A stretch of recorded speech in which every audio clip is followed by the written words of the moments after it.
Hello again, everybody. Happy Thanksgiving. It's episode 222 of Patriots Beat on the CLNS Media Network. And that's www.clnsmedia.com. Follow us on Twitter at CLNS Media and on Facebook at facebook.com/CLNS Media. Of course, you can follow me at Trags, Trags. Want to welcome back Mike Giardi of NBC Sports Boston. Last time we spoke, Mike, and I hate to bring this up, but I'm sure you know where I'm going to go with this. As soon as we concluded the podcast, you said, hey, did you see what happened to Gordon Hayward? And as a matter of fact, I was watching, the Celtics season opener in Cleveland, and, we were both shocked, and we were kind of doing the podcast as we were watching that story unfold, and it was just shocking. And I know this is a football podcast, but are you shocked at the way the Celtics have essentially just lost one game after that and have been on the run they're on? I mean, it's remarkable, Mike. I mean, I think we immediately after the injury to Hayward, and I know they were feisty in that game and brought it down to the end before losing, thinking, man, here goes the chance to be Eastern Conference finalists again and maybe get a shot at Golden State, most likely in the NBA Finals. With the collection of players you had and some of the young players, hey, they can make it interesting at least. And you're trying to reassess your evaluation and what can they be. Are they good enough to even get out of the first round? And which I thought was a little bit premature because I still think you're looking at Kyrie as one of the 5 or 6 best players in the league. But that was what they've done since. It's remarkable. It's a real credit to Brad, but it's a credit to players too. Just all right, we lost somebody important, key guy. But we got talent here, and let's move on and forge our own way, and they certainly have done that. Obviously, it's a different dynamic than the NFL because you only need 5 players at a time. And yes, there's a lot of team play involved in basketball. Nobody is disputing that, but it's a totally different beast in football where, one guy goes down aside from that guy not being number 12. The Patriots have been able to essentially over the years do the same thing, and everybody thought that when Gronk went down last year or a couple of years ago when they had injuries galore, they wouldn't make it to the AFC Championship game. They did. Of course, the Patriots this year lose Julian Edelman in Detroit with that bad ACL injury, and they've had obviously a lot of nicks and bumps and bruises since then. They've lost Malcolm Mitchell. Everybody wondered where is Tom Brady going to go with the passing game, but he's managed just fine, right? Yeah, it's it really is when you think about obviously you have to give credit to Brady for being just on another level and continuing to be on another level at the age of 40 years old and doing what he did to, Oakland, Jack Del Rio. I mean, he started licking his chops, and they fired the defensive coordinator after that. You might want to think about firing Del Rio because I don't think you're ever going to beat a Tom Brady team with Del Rio as your head coach. But they find ways to reinvent themselves. I think they've certainly started to hit their stride offensively in the sense that I think there's a dynamic there. They're more balanced. They've given the ball to Deion Lewis a little bit more. I think that's made a difference. But they're utilizing a bunch of different guys, and I think they're starting to sort of carve out their identity more so than what it was, in the immediate post-life after Julian. And I'm really kind of excited to see where it goes because I really think they're still sort of just scratching the surface on what they may be before all said and done. That's not what you're really most excited about, Mike. And I know what you are most excited about this weekend. It's happening in San Francisco, right? Well, yeah, I mean, now there's rumbling that he's not going to play, so I don't know what, I mean, if I got to get on a plane track, I got to go out there and talk to John Lynch and Kyle Shanahan, man to whatever they are at this point, I'll do it. I mean, I will take one for the Garoppolo team, and I'll get out there and I'll make things happen. Dude, you just saw on Monday night Matt Ryan light that defense up. And obviously it's a defense now without Richard Sherman and without a lot of other pieces back there as well. Don't you think this would be, and it's at home, don't you think it would make sense to have Jimmy G start that game? I totally, we were kicking around the idea, like, why wouldn't you do it? And the only thing I can really, well, there's two things I thought. But one is that Beathard is coming off a couple of decent performances, and maybe they just don't want to send the wrong message. Like, hey, the rookie quarterback hasn't done anything for us to say, you know what, sorry, you're going to go sit down. Sort of protect you play well, you're gonna perform well, you're gonna play. And my other thing was just thinking that the offensive line, and Beathard's taken some hellacious shots over the last couple of weeks, is just so shady that they're just like, you know what? We believe that this guy's our franchise quarterback, but we're not willing to put him there just yet to get him killed. So I don't know. Either way, I think you still got to kind of find out if you're them, don't you? I mean, they send all kinds of signals that they want to get this thing done with him long term. But at some point, if you're going to commit that kind of money, don't you got to at least try him out a little bit, see how it looks? Have you been in touch with the Garoppolo camp or sources close to the situation out there, Mike? And yeah. You got a sense for? Yeah, and what's the sense for Jimmy out there? Is he chomping at the bit? I don't know about you, but in my read of Jimmy over the years, he has always struck me as roll with the punches, take it as it comes. I'm going to do my job. And mind you, that's behind maybe the best quarterback that's ever played. But he's always seemed to express himself with a temperament of, I'll take what comes, and I'm not going to force the issue. Yeah, I think that's definitely. Look, he desperately wants to play. I think he desperately wanted to play the last couple of years. But as you mentioned, there's a certain guy that was in front of him here in New England. This is a different situation.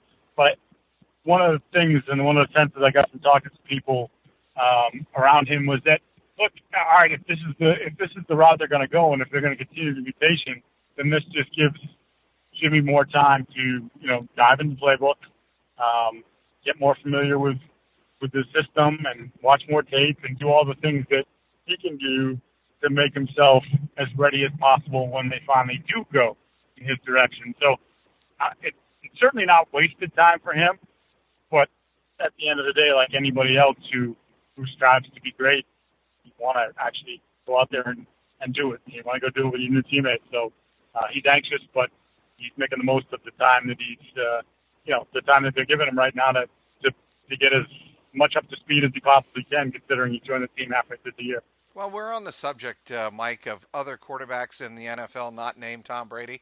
What the hell is Sean McDermott doing in Buffalo?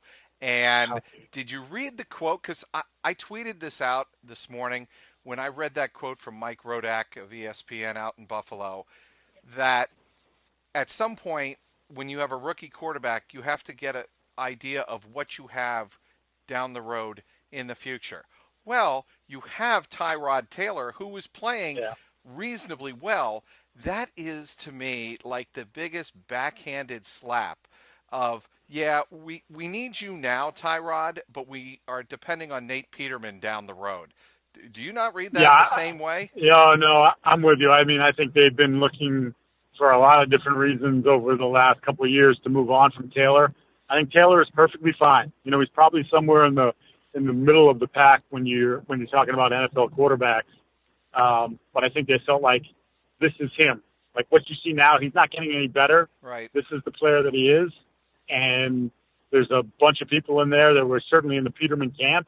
Now, I like Peterman a lot. I liked him coming out of the draft. The Patriots actually, I don't know if they had him in for a visit, but I know they spent some time with him. So they had a little bit of an affinity for him as well.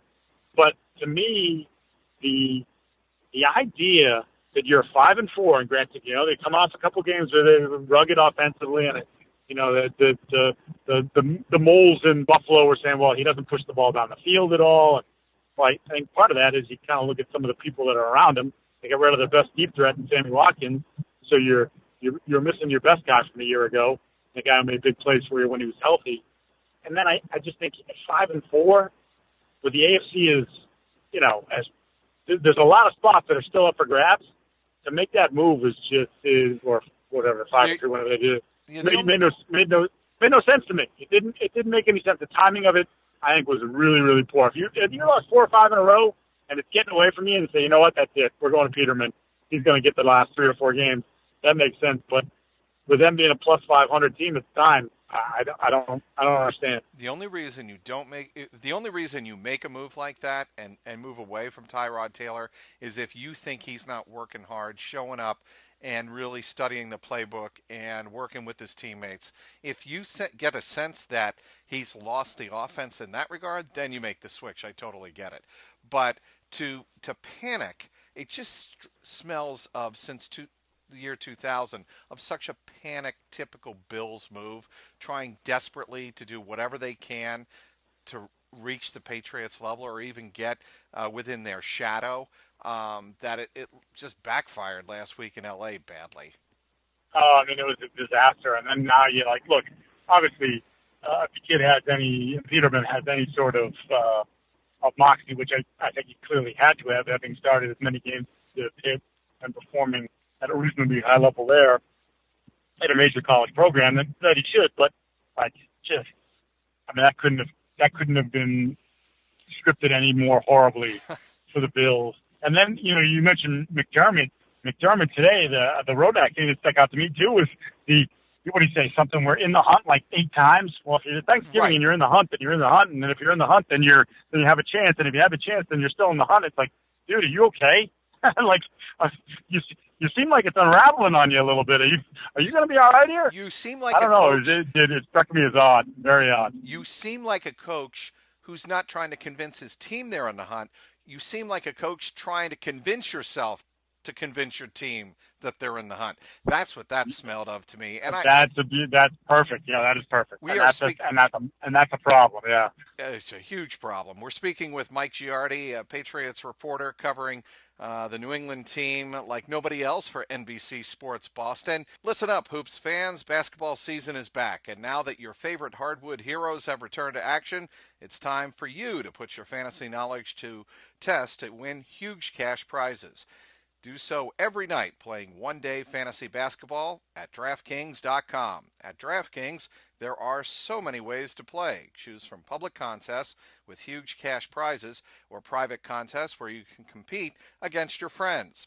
They've even got beginner and casual contests where you'll play against people of similar skill level. The best part, you get to draft a new team each day, and drafting a team is arguably the best part of fantasy. The only thing better, of course, winning cash doing it. Just ask Dan from St. Louis or Jeremy from Austin. They both turned a $3 entry into $1,000. Huge cash prizes and bragging rights await only at DraftKings. Use code CLNS at DraftKings.com to play free for your first deposit for your share of $10,000 in total prizes tonight. Do not wait. Use code CLNS at DraftKings.com now to choose your lineup, and you can seriously cash in tonight. That's code CLNS only at DraftKings.com. The game inside the game. Minimum $5 deposit required. Eligibility restrictions apply. See DraftKings.com for details. Again, speaking with Mike Giardi, NBC Sports Boston, doing a marvelous job along with Tom E. Curran, and Phil Perry covering the Patriots for NBC Sports Boston. Okay, we've been down this path a few times before, Mike. The Tom Brady managing injury scenario in the second half of the season. The injury report came out Wednesday. He was not at practice. He was one of 6 Patriots not practicing the day before Thanksgiving. They list him with an Achilles injury. Your level of concern? I would say based on Tom and his ability to play through a lot of different things over the years, it's fairly low. I went back and watched the game over again quickly to just see if I could decipher a point in which, he took a hit, but they kept the pocket pretty clean for him. He got sacked once, hit only a couple more times, and I didn't notice anything. So, look, his performance is that of a 20-something-year-old. He's forever youthful and he's playing great football. But no matter what you do to the body is still 40. So maybe that's just part of it. And look, as you well know, Mike, having covered that team for a long time, covering the sport, it's virtually impossible to make it through a season without getting nicked up to one level or another. So maybe this is just one of those lower level things. I have no doubt in my mind that he'll be out there on Sunday, and we'll have to see if it affects his mobility at all, because he's been terrific moving around the pocket this year once again. He's sort of turned back the clock, especially in that regard of the last few seasons. I mean, I got to tell you, Mike, in watching that game on Sunday and rewatching it, actually, he was 30 of 37. He had 339 yards passing. He had 3 touchdown passes. He had 131.9 quarterback rating. I tweeted out on Wednesday morning, they may be just getting tired of simply handing him the AFC Offensive Player of the Week honor. Obviously, Antonio Brown had a fabulous game against Tennessee in that Thursday night game, 10 catches, 140 yards, 3 TDs. But Brady's performance against the Raiders, under difficult conditions, considering he started the game in high tempo at altitude to try and catch the Raiders off guard, which he did. He winded them. And play at that level, that was as surgical a game I think he has had all year. And yes, I'm including the Saints game, and yes, I'm including the Texans game. Oh yeah, I think it was his best performance without question. I mentioned the Del Rio thing. It reminded me a lot of that playoff game, and I keep screwing up the year, but it's the 26 for 28 for 269, I think it was, and 3 touchdowns. Where, a lot of times it looks easy for him because, as we know, he has all the answers to the test, as he told us. But it does. It's like some of those throws are so simple, and you say, yeah, the defense, and yes, there's blame on their side for not adjusting or not differing things up to try and at least slow down Brady even in the remotest possible way. But he's able to decipher it so quickly that he takes the easy throws, but he finds the easy throws, and that's the thing. It was surgical. It was just he destroyed them. I'm not surprised. Like I said, I'm not surprised they fired the DC, and they probably should have thought about firing the head coach, because I just think that they were completely outclassed. And if it's the team we talked about maybe even last year before the car injury, like it seemed like they're on a collision course, and now you see them up close and personal, and you say they're not even in the same county, country, whatever. They're just, that was an embarrassment. They absolutely were just outclassed, outcoached, outperformed. Just, it was gross on their part. You were there, right, Mike? Obviously. No, we did not. This is the first game I have missed in a bazillion and 1 years. Is that right? Yeah, so I was out in Colorado Springs. I was there the whole week, and I guess, there's a policy for NBC Sports I'm not quite clear on, but we might have needed a security team, which would have cost about $1 bazillion. So, yeah. Really? Yeah, so I flew home on Saturday and covered the game in front of the computer on Sunday on the TV, and wrote up afterwards. And, it was a little odd. I got to tell you, I can't recall the last time I did not see a Patriots regular season or playoff game in person, but, I guess having talked to some of my brethren that went to Mexico City, I didn't necessarily miss all that much. Yeah, and I got to tell you, obviously I'm not traveling as much this year. That is not a trip I would have looked forward to or planned for. I would have enjoyed going to Denver, and as you did do, spend a week at the Air Force Academy. That looked spectacular. What was that like at even higher altitude than Denver? Well, a pretty phenomenal setup. I mean, the Air Force obviously laid out, the Air Force Academy laid out the red carpet for the Patriots. The facility, first of all, the campus there is gorgeous. It's huge, and there is far more green space than most campuses have. And obviously, there are running trails and all these other workout areas for the student athletes, and just a pretty unique experience. I think a lot of the Patriot players were impressed by, not only the campus and the facilities, but just the overall commitment of these student athletes.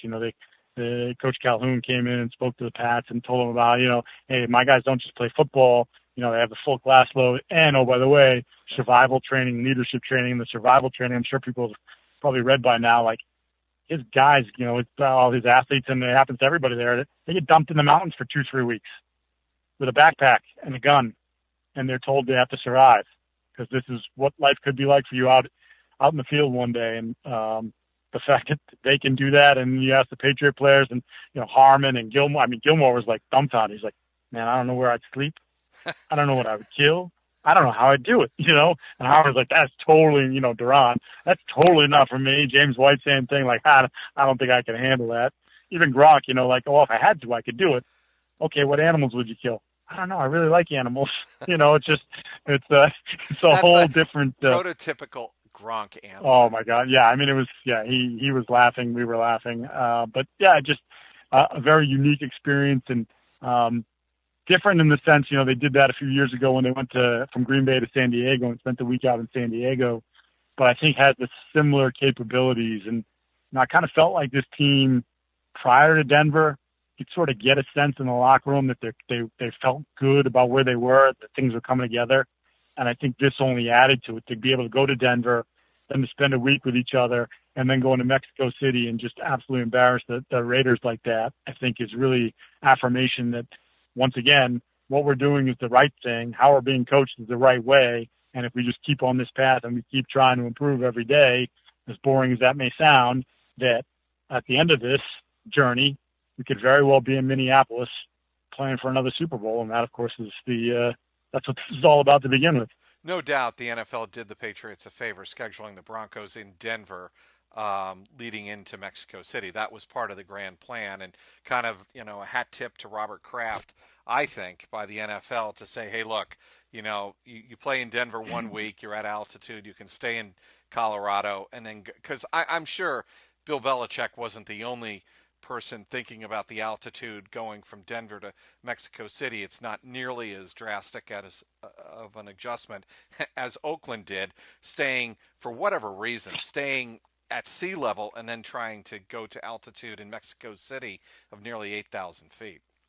Yeah, because they're a Mickey Mouse organization, or at least they're being run like one. I mean, they were just there last. I don't know. I honestly, Last year, right, if you'd against asked me, Houston. yeah, if you had asked me before the year, who's going to give the Patriots a run for their money, you're putting the Raiders in the conversation just based on the offensive talent that they have and a couple of the pieces they have on defense. Khalil Mack, obviously the reigning defensive player of the year in the NFL, but my caution with them has always been Del Rio, because we've seen it too many times here in New England. We've seen what the Patriots have done to Jacksonville when Jacksonville had some terrific teams, and the Patriots ended their season and usually ended it fairly easily. So I just think there's something about Del Rio, the chess versus checkers line, and maybe that's just the way the entire league is. The coaching and across the board in the league.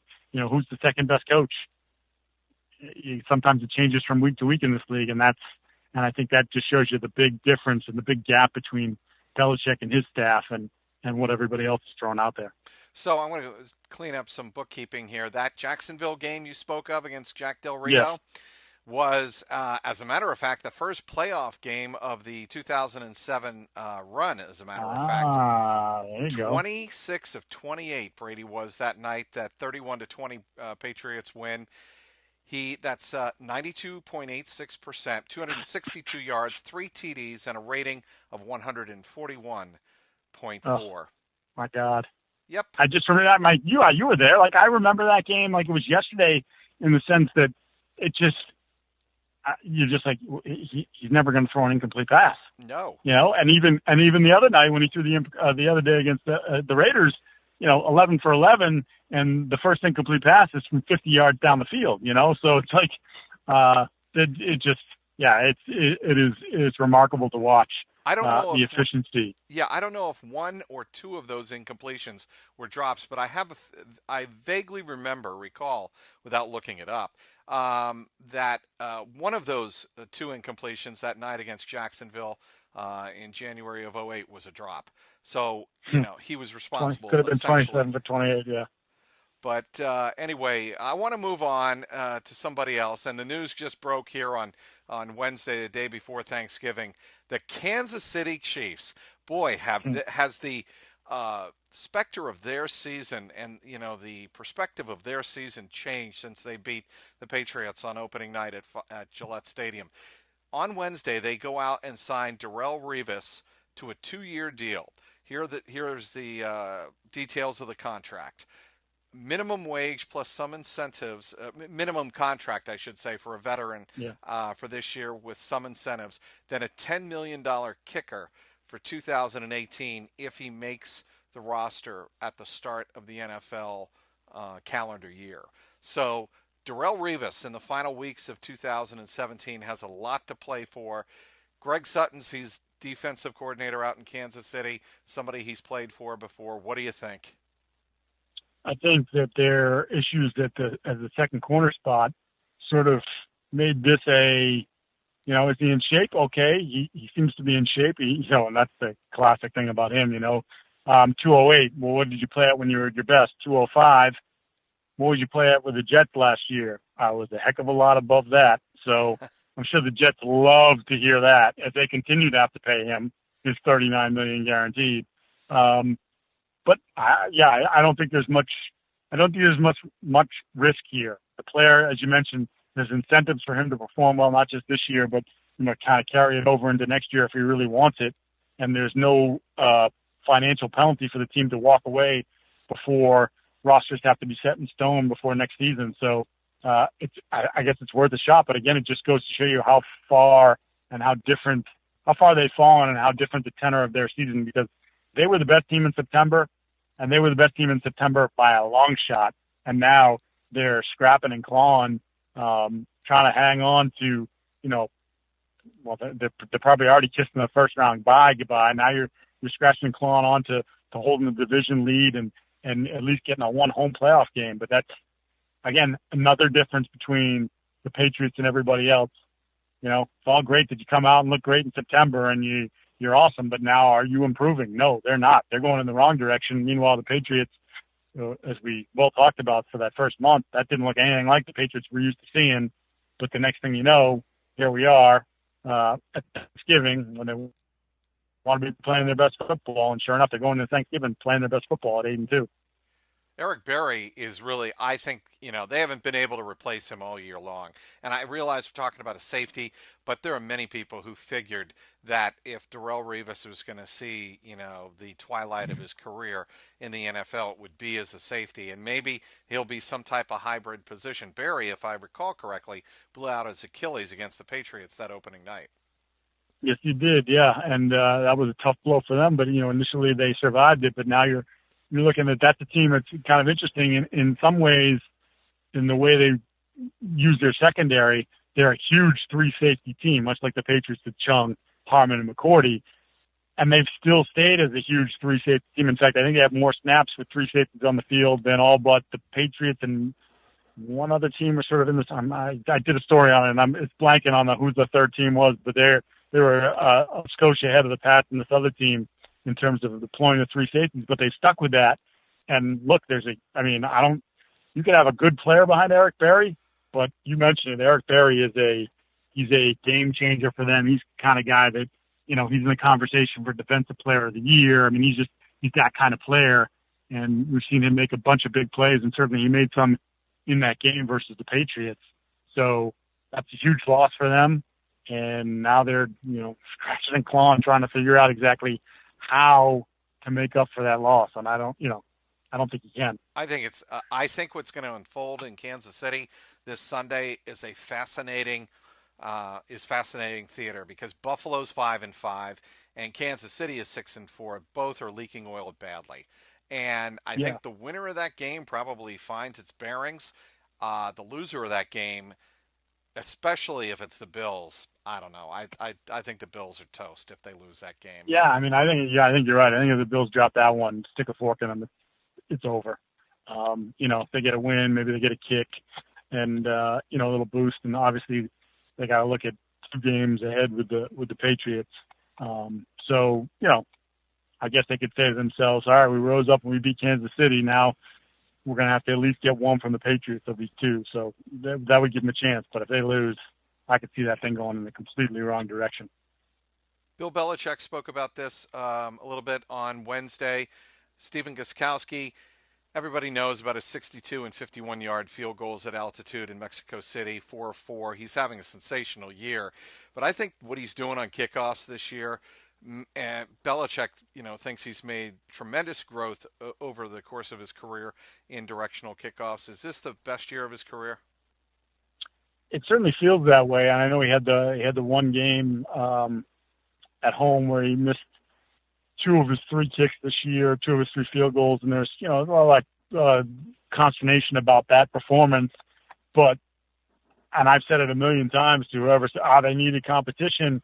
Well, I think they kind of know that maybe that's not necessarily the best thing for Stephen and his mindset. But I also think that what he does in that part of the game, what you're talking about, the kickoff aspect of it, is dramatically underplayed. Once again, just sort of being on top of the way the league was changing and trying to get rid of the kick returns, and instead of hammering the ball through the end zone, these directional kicks with a lot of air underneath them. All these teams, you're starting at the 25 because they're still hammering the ball through the end zone, but you're sticking teams inside the 20 still because of these angled kicks towards the pylon and getting the height. And obviously, as we well know, they've invested a lot of money and roster capital in special teams players. And it makes a huge difference. I mean, heck, if you want to get any more deeper into what Gostkowski means to this football team, just go back to the Super Bowl and look at the second half possessions for Atlanta after the Patriots scored and where they were on the field. And that was coverage teams, but also the guy that was kicking the ball and putting a lot of air under it. They really, really put Atlanta in a hole repeatedly in that second half. And, 15, 20 yards can mean all the difference in the world. And you kind of saw that as that game played out. All right, it's Thanksgiving. Enough of the serious football talk. I want to talk about a serious issue or a serious subject with Mike Giardi. He was a high school quarterback, and in celebration of Thanksgiving feast football in New England and in Massachusetts, where did you play and what was playing on Thanksgiving like for you? And I encourage you, Mike, to embellish as much as you like, because what's Thanksgiving without all the fixins? Yeah, it's a tall tale. So I was a Norwood High School kid. We had moved from Falmouth after my freshman year. My father was my head football coach. He was my brother's coach at Falmouth. My first year, my sophomore year, we beat Dedham. The little pipsqueak safety who started on defense also was the holder for field goals and extra points, scooped up a bad snap and ran in for the 2-point conversion off the bad snap, little fire call. That was the high moment for me on Thanksgiving. My junior year, Dedham turned into a Super Bowl team, which is something they hadn't been, I don't think, ever. And they matched us pretty good. And I remember being run over a couple times in that game. I was not the biggest fella. I remember that. I remember being very upset. Yeah. I remember being very upset and not really wanting to have any turkey, but eventually, I came around. And my senior year, they were also a Super Bowl team, Dedham was. We played them terrifically close in the first half. Yours truly had about a 55-yard catch and run. I was dragged down behind from a guy named Derek Sawyer, who was one of the fastest kids in the state. Some of my teammates will never let me forget that because I think it was the very next play or 2 plays later, our quarterback decided to blow off the proper reads, which was get the ball to Giardi in the flat, and he decided to throw it to the flag. That ball was picked off. It was run back 80 yards, and let's just say after that, the game got rather lopsided quite quickly. I will say there was a highlight to that, because like a lot of kids and a lot of even now, people that are removed from it, you turn into Mike Lynch or whatever your local news station of choice is, but Lynch was always my guy, and watch Lynchy. And Mike Dowling was at the game. They covered that game, got him trying to get the Super Bowl, and I was all over the highlights because I was making touchdown-saving tackles left and right in that game. So I think it was like a minute-long clip of 5 or 6 plays, and I think I was in every single one of them. Usually catching somebody from behind and preventing them from getting the long touchdown. And just so everybody knows, I was the safety. Those weren't my guys.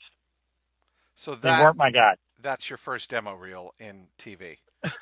Yes, so absolutely. To speak, right? At the age of 18. That's right. That's not too bad. The age of 18. I appreciate you sharing that with us, Mike. You know what else I'd like you to share? Shoot. How we can find you on social media. And your Uh, employer. yes, so it is at Mike Giardi, Giardi. That's my Twitter. Facebook is facebook.com/Mike Giardi. And we are NBC Sports Boston. We've made that name conversion and affiliate conversion, what do you say now, about a month and a half? It's Sounds starting to right. roll off the tongue now, NBC Sports Boston. And you can catch us, let's see, we got Monday Night Patriots starring yours truly and Dan Copen at 6 o'clock every Monday. My boy Kern on Quick Slants Tuesday at 6. So we have a different football show at 6 every night. And then Early Edition and Boston Sports Tonight wrap out the evening. So we have you covered, your sporting needs, And pretty much all day long. And you can follow NBC Sports Boston on Twitter at NBCS Boston. Please do tell your bosses that I threw that in after your spiel. Would you do that? I would absolutely do that. And that's at Trags, Trags.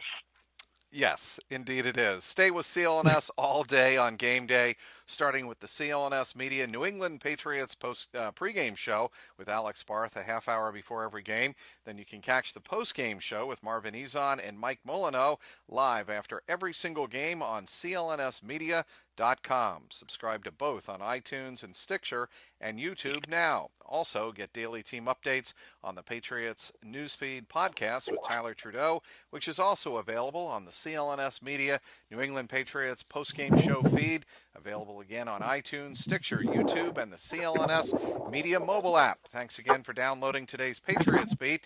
Want to once again thank our guest, Mike Giardi, for taking time out of his Thanksgiving commute down to the Cape. He is, of course, from NBC Sports Boston. You can follow him on Twitter at Mike Giardi. You can also give us a follow at Patriots_beat and at CLNS Media. Also give my own personal account a follow at Trags, Trags. Today's sponsor, DraftKings. For Patriots content manager Mike Alongi, CLNS media executive producer Larry H. Russell, the founder of the network Nick Gelso, thanks to everyone who tuned in. This is Mike Petralia, and this is the Patriots Beat podcast, powered by CLNS Media. What's going on, Past Nation? This is Marvin Zahn of the CLNS Media Network, and I'm here to tell you right now to check out the CLNS Media New England Patriots postgame show hosted by myself and my co-host, Mr. Mike Nice. And live on CLNS Radio immediately after every single Pats game. Call in at 929-477-2386 toll-free to get your voice heard and contribute to the host breakdown and analysis of the latest Patriots contest. We also got the stars and sorries of the day, Twitter posts for the plays of the game, and everything else that is going on with the 5-time Super Bowl champions. Subscribe to CLNS Media New England Patriots postgame show on iTunes and Stitcher, and the best way, download the free CLNS Media Network mobile app for on-demand listening anytime, any place, anywhere.